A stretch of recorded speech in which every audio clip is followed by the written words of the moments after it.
Moving on to Pinterest. Pinterest is doing big things now.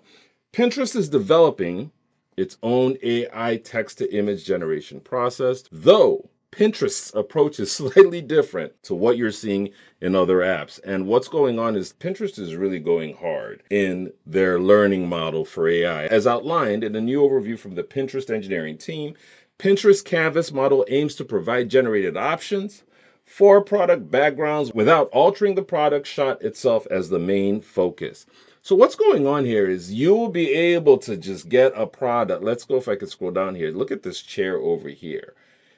And be able to just superimpose it on different backgrounds with pins that are already on Pinterest. So it's really awesome because they're going about it a totally different way. So let's look at it. This is how they said it. Training Pinterest Canvas gives us a strong base model that understands what objects look like, what their names are, and how they are typically composed into scenes. However, as previously stated, our goal is training models that can visualize or reimagine real ideas or products in new contexts. So it's a complex approach, but they've built a system that can do this with high level of accuracy. We use a segmentation model to generate product masks by separating the foreground and the background. Existing text captions typically describe only the product while neglecting the background, which is critical to guide the background in painting process.